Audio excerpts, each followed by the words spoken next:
দর্শক, এই মুহূর্তে আপনারা স্ক্রিনে যে দুজন মহিলাকে দেখতে পাচ্ছেন তারা হচ্ছে এই বৃদ্ধ মহিলার দুই ছেলের বউ। তো ছোট বউ বড় বউকে বলছে যে এখন থেকে মায়ের দায়িত্ব আপনাদের আর বাবার দায়িত্ব আমাদের। মা আপনাদের কাছে থাকবে আর বাবা আমাদের কাছে থাকবে। তখন বড় বউ বলল যে আচ্ছা ঠিক আছে, তুমিও আসো, খাওয়া দাওয়া করে যেও। কিন্তু ছোট বউ তার জরুরি কাজ আছে এ কথা বলে একটু অ্যাটিটিউড দেখিয়ে সেখান থেকে চলে গেল।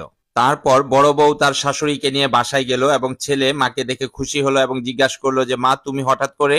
তার স্ত্রী বলল যে মা এখন থেকে আমাদের সাথেই থাকবে। তখন ছেলেটা জিজ্ঞাসা করলো যে তাহলে বাবা কোথায়। তখন তার স্ত্রী বলল যে আমার ছোট বউয়ের সাথে দেখা হয়েছিল, সে বলল যে মা বাবা দুজন তোমাদের দুই ভাইয়ের কাছে থাকবে। এটা বলে সে মাকে আমার সাথে পাঠিয়ে দিল আর সে চলে গেল। তখন ছেলেটা বলল যে ও আচ্ছা ঠিক আছে, তাহলে আমি মায়ের জন্য রুমটা পরিষ্কার করে দিচ্ছি। তারপর তার স্ত্রী মাকে নিয়ে সোফায় বসালো এবং মাকে জিজ্ঞাসা করলো তাহলে মা আপনি আজকে কি খাবেন, আপনি আমাকে বলেন, আপনি যা খেতে চান আমি তাই রান্না করে দেব। তখন মা বললেন যে তুমি যা রান্না করবে আমি তাই খাবো, আমি নির্দিষ্ট করে কিছু বলতে পারবো না। তখন ছেলের বউ বলল যে আচ্ছা ঠিক আছে মা, তাহলে আপনি বসুন, আমি আপনার জন্য রান্নার কাজটা শুরু করি।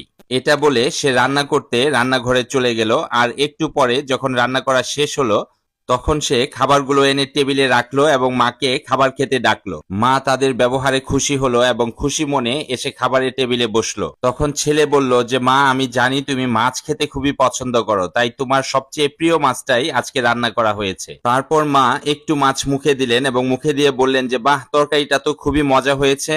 এটা শুনে ছেলের বউ খুবই খুশি হলো এবং বলল যে মা তাহলে আমি প্রতিদিন আপনাকে এটাই রান্না করে খাওয়াবো। তারপর ছেলের বউ যত্ন করে আরো এক পিস মাছ মায়ের বাটিতে তুলে দিল এবং মাও খুব খুশি হলেন।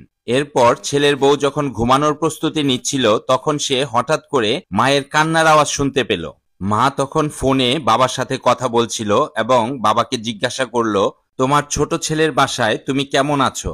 বাবা তখন বললেন যে আমি আমার কথা চিন্তা করি না, আমি আমার ছোট ছেলের বাসায় অনেক ভালো আছি, তারা আমার অনেক সেবা যত্ন করছে, আমাকে অনেক সুস্বাদু খাবার রান্না করে খাইয়েছে আর আমাকে কোনো কাজও করতে দেয়নি, কিন্তু আমি তোমাকে অনেক মিস করছি। এই কথা শুনে মা কেঁদে কেঁদে বলল যে আমিও তোমাকে অনেক মিস করছি। তারপর বাবা বলল যে দেখো আমাদের বিবাহিত জীবনের কয়েক যুগ পেরিয়ে গেছে, কিন্তু আমরা একদিনের জন্য আলাদা থাকিনি। আমি ভাবতেও পারিনি যে এই বৃদ্ধ বয়সে এসে আমাদেরকে আলাদা থাকতে হবে। তখন মাও কান্না জড়িত কণ্ঠে বলল যে দেখো তুমি তো বলেছিলে যে আমরা কখনো আলাদা হব না, কিন্তু এই বৃদ্ধ বয়সে এসে আমাদের কেন আলাদা থাকতে হচ্ছে। আমি এভাবে তোমাকে ছাড়া আলাদা থাকতে পারবো না। ছেলের বউ পাশে দাঁড়িয়ে কথাগুলো শুনছিল এবং সে বাবা মার কষ্টটা বুঝতে পারলো। তারপর সে সরাসরি তার হাজবেন্ডকে গিয়ে বলল তোমার এসব কাজ রাখো, তোমার সাথে আমার কিছু জরুরি কথা আছে। হাজবেন্ড জিজ্ঞাসা করলো যে কি হয়েছে বলো। তারপর তার ওয়াইফ তাকে পাশে ডেকে নিয়ে বলল